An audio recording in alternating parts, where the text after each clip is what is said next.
एसे गाज्रि मोनदों माबा जोंना सरकार जानानै लोगो लोगो गोदान सरकार जानानै लोगो लोगो माबा एमफोरा गावनि गावनि डिपार्टमेन्ट मोनदों आं आंनि आखायाव हेल्थ डिपार्टमेन्ट मोनखाबाय ओमफ्राय आं गुबुन गुबुन जायगायाव थांगासिनो नट अनलि क'क्राझार चिरां बाक्सा उदालगुरि मोनब्रै डिस्ट्रिक्टआव आं थांगासिनो ओमफ्राय आं नायगासिनो मा प्रब्लेम दं दिनै फैनानै गावनि मेगनजों नुदों जे माबा माने गोबां खामानि दङ बेहायनो मावनायनि ओमफ्राय बे मेल वार्ड फिमेल वार्ड लोगोसे माबा डक्टर चेम्बार बेबायदि खामानिखौ माने उइथिन भेरि सर्ट टाइम खामानि मावनांगोन आरो मेन पावारनि एसे प्रब्लेम दं मेन पावारनि प्रब्लेमा माखासे समायनि माने उइथिन फिउ डेज फिउ मान्थ मेन पावार प्रब्लेमखौ सल्भ हो যাব आरो माबा आरो मोनसे गोनां खोथा आं बुंनो नागिरदों जे माबा बेहायनो एसे उल्टा फाल्टा दङ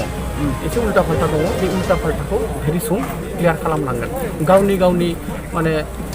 स्टाइलाव खामानि सोलियो ओंखायनो गावनि स्टाइलाव खामानि सोलिया कोनो डाक्टारनि कथा जों मानिया माने आरो माबा डक्टर आरो पेशेन्टजों एसे माने कमिउनिकेशन गेप दङ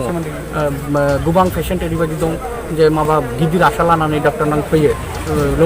गिदिर लोमजादों ओमफ्राय डक्टरा बिथांमोना जों गाज्रि सम्पर्क खालायो गाज्रि बिहेभ खालायो ओंखायनो नेक्स्टआव माने गाबोननिफ्राय जाहाथे डक्टर माने पेशेन्टफोरजों जाहाथे मोजां सम्पर्क खालायो मोजां सम्पर्क लाखियो आरो मोजां ट्रिटमेन्ट खालायो बेखौ सिन्था खालामो ओरैनो समाव साब सेन्टारफोराव जे मेडिसिनफोर थाया बिनि खारना मा सार जे गामि जे साब सेन्टारफोर दङ नाथाय बेफोरो खुनु इमप्लिमेन्टेसन जायाखै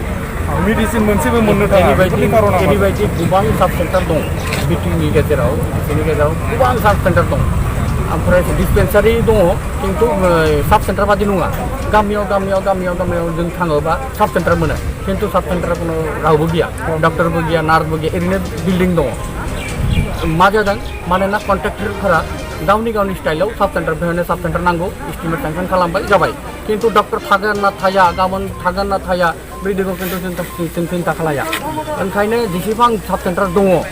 डक्टर गैया नार्स गैया ओमफ्राय मुलि गैया बेबायदि साब सेन्टारावबो जों सिन्था खालामगासिनो दङ आं नोंथांमोननि खाथियाव दा बुंगासिनो रायजोफोर जेबो सिन्था खालामनाङा आं माने गावनि एकदम सास्थ' आरो गावनि सेबा साननानै आं ओंखारबाय आरो नोंसोर नायबाय था आं 1 बोसोरनि गेजेराव आं हेल्थ डिपार्टमेन्टनो मा खालामा नोंथांमोना 1 बोसोरनि उनाव नायनो हागोन। Thank you